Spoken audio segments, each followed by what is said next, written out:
श्रीमान वसुदत्त, आज आपने मेरी रक्षा कर दी, अन्यथा योगी का क्रोध मेरा भारी अनिष्ट कर सकता था।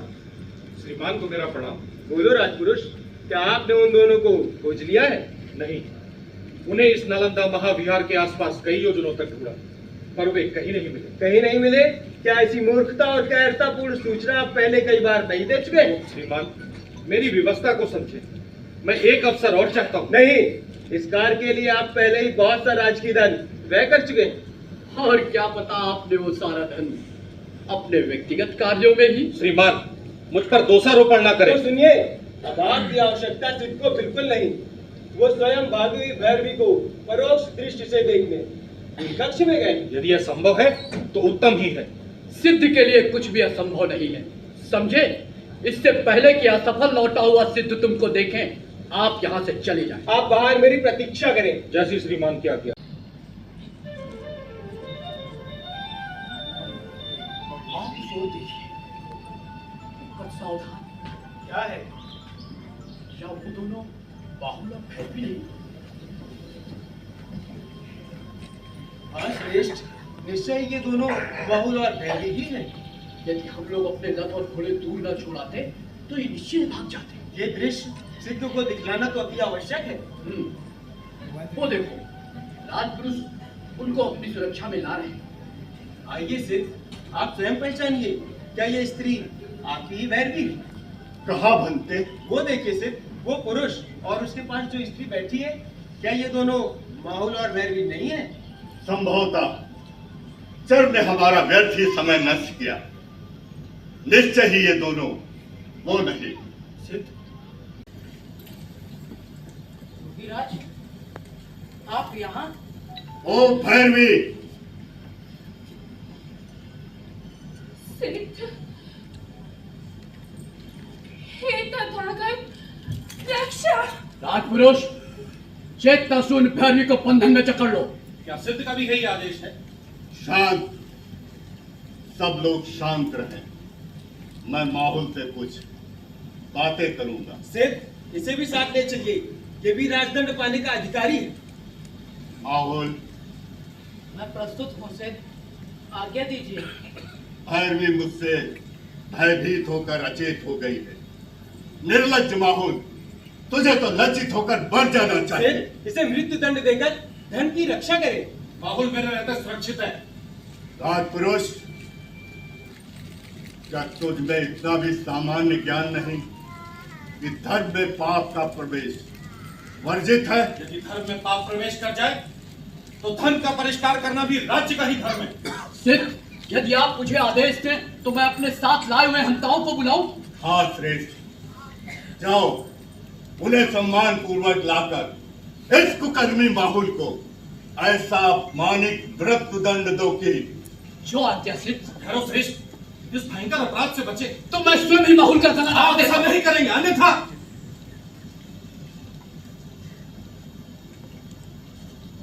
अन्यथा?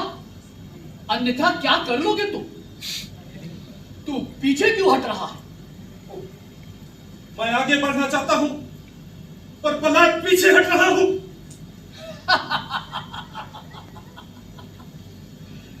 सिद्ध यदि इच्छा करे तो तू अपने पैरों से चलकर स्वयं ही कूप में जा गिरेगा और राज तेरी मृत्यु को आत्महत्या की संज्ञा लेगा।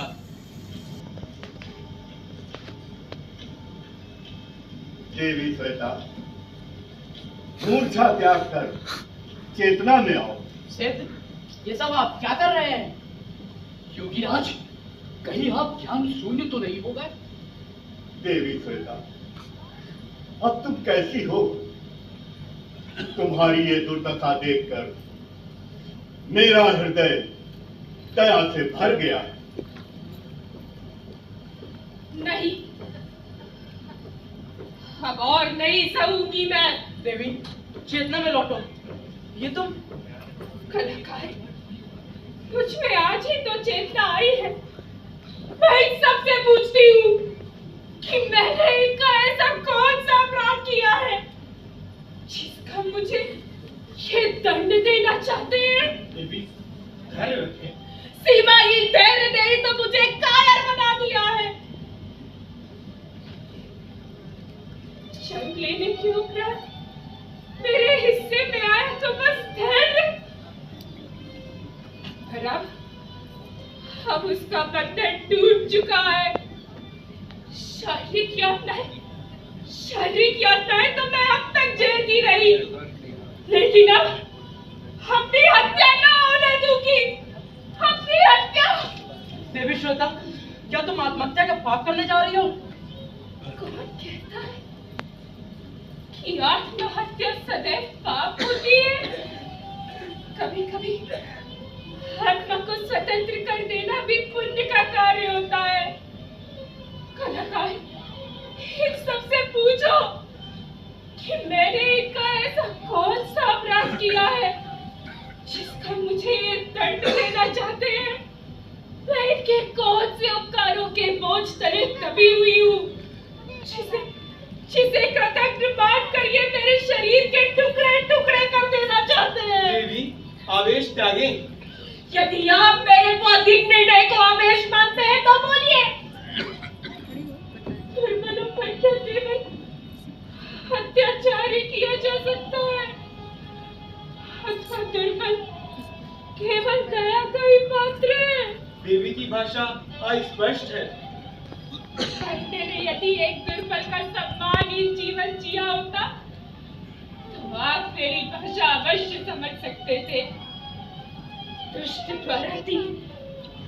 द्वारा दी हुई शारीरिक यातना किसी के द्वारा दी गई दया अपेक्षा श्रेष्ठ है।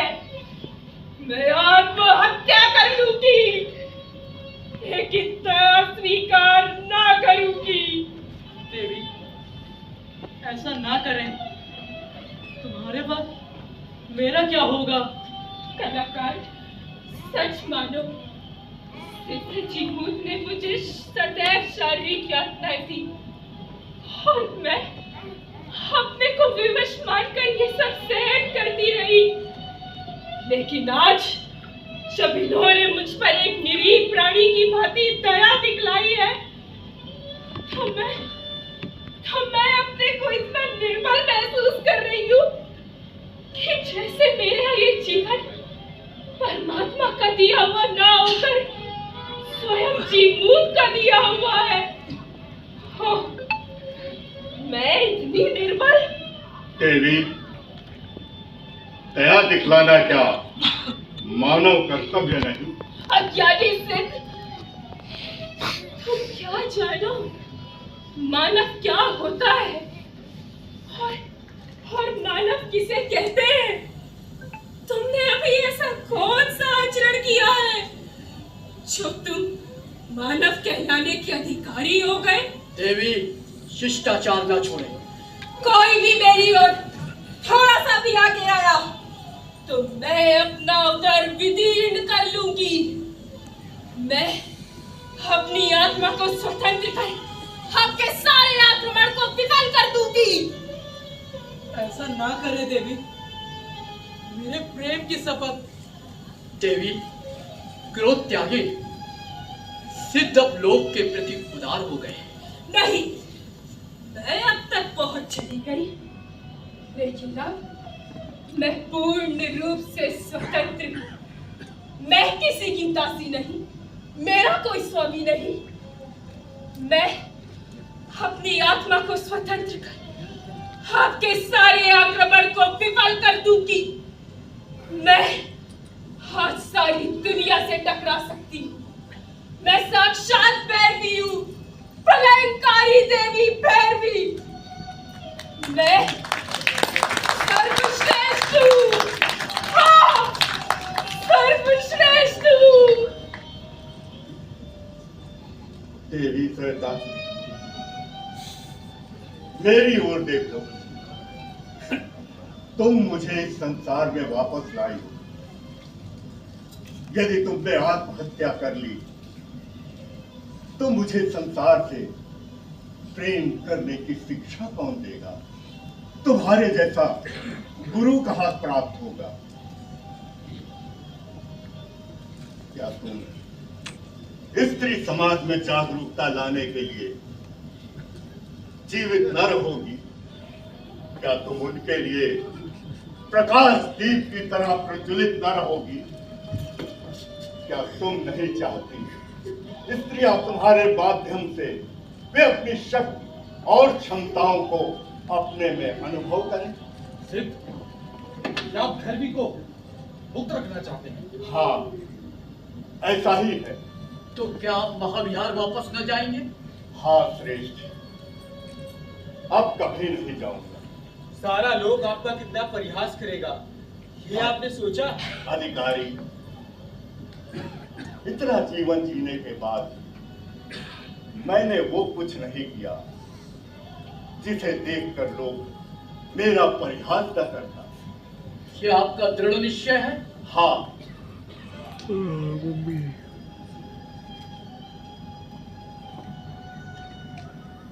अब देवी श्वेता के प्रसव काल तक हम इनकी सेवा में रहेंगे। योगीराज, मुझे प्रसन्नता है कि आज आपने असत्य पर विजय प्राप्त करके अंततः सत्य को ही पा लिया है। पहले आप एक सिद्ध थे, अब हैं महायोगी जीवूत। सिद्ध का मेरे लिए अंतिम आदेश क्या है? क्या मेरा आदेश दृढ़ता से मानोगे? अवश्य योगीराज। तो फिर मेरा आदेश है कि तुम्हारे इस महाविहार में कोई भी सिद्ध किसी भैरवी को न लाने पाए। हाँ, कोई भी सिद्ध किसी भैरवी को न लाने पाए।